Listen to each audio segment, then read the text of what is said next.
Right, so government has started to respond to the calls to protect whistleblowers. Those have been coming through loud and clear. Let's speak to Cynthia Stimpel, Director of Whistleblower House. Ms. Stimpel, thank you so much. Let's start with the reality for whistleblowers. People have been killed, such as Ms. Dekoran from the Gauteng Health Department. Whistleblowers say they can't get jobs. Athol Williams had to go overseas. Martha Ngoye says she was fired by PRASA because of exposing corruption. I mean, the list is long. What are the circumstances you know about? Thank you very much, Francis. Yes, that list is long. So besides just not being able to find a job, your career is destroyed. So you can't even find other type of work that you want to do with the skills that you have.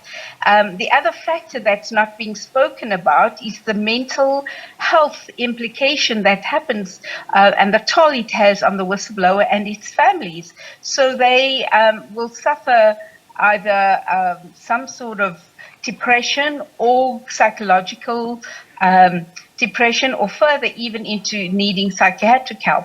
So then you lose your ability to earn money. So that has an impact where you lose your home. It's a long list. Besides that, the organizations that the whistleblowers have blown against have their own method of retaliation that prevents the whistleblowers from finding work in the future or being treated as people of integrity. And so they are suffered further and they are impacted further in the sense that they become victimized. They are the way they treat them through the legal system, it's used to use it against them, so that it's sort of weaponized on any legal court cases that they're attending. For instance, you spoke about Martha Ngoye. She's won her cases, and yet the board of PRASA has been unable, or unwilling rather, to reinstate her. So the list is very long. And of course, you've experienced some of those repercussions for blowing the whistle at SAA. So are these recommendations now what you have been hoping for? I've been reading and reviewing the document. So one, it's very good that the Department of Justice has embarked on this research study and discussion document, and having elicited information from various countries, both global and local, so that's a good sign, and it's a step forward. In the document, there's also recommendations made.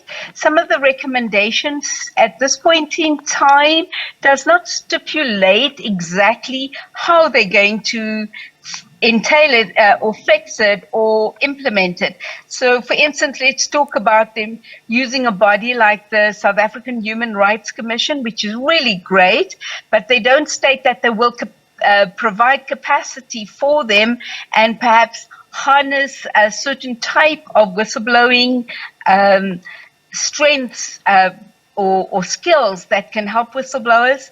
There's also talk about making starting a whistleblower fund. How then would this whistleblower fund be administered? Who would be in charge of it? Where would the funds come from?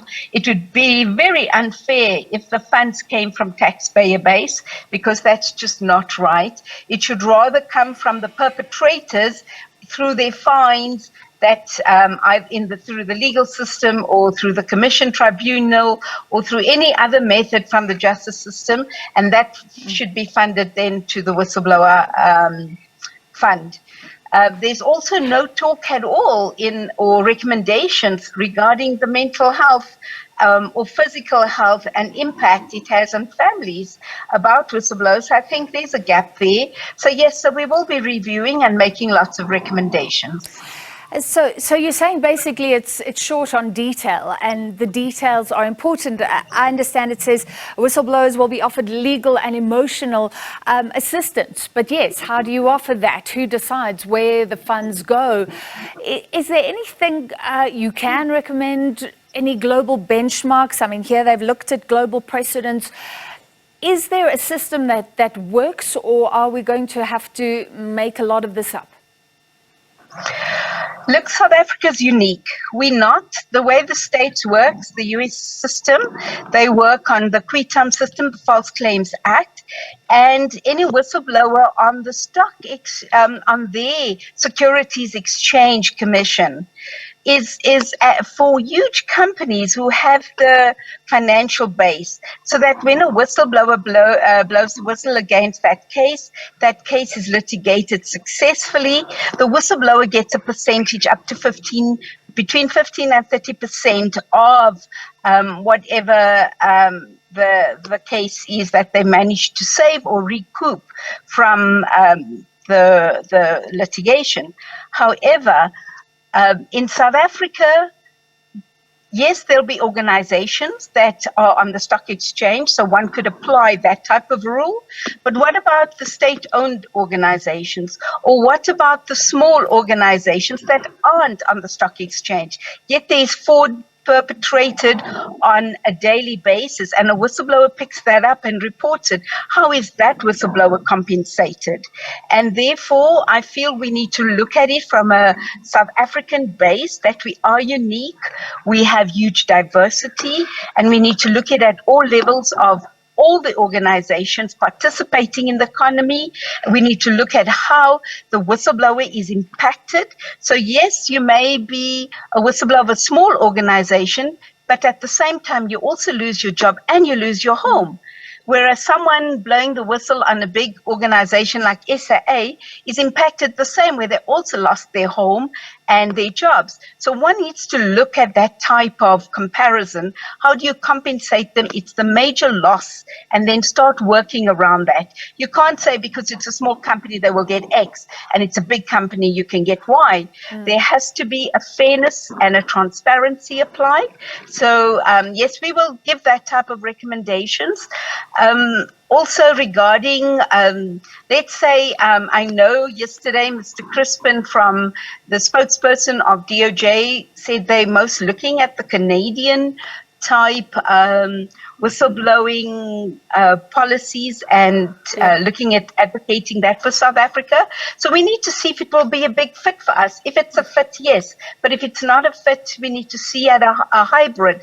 What works best in each of the countries that can be applied to South Africa, and how can we then make sure that it is effective and can be implemented? Thank you. All right, thank you so much for that understanding. That was Whistleblower House Director Cynthia Stimpel, and we'll follow the deliberations now. How will this be refined and sort of made fit for purpose, or fit for our context, as she says?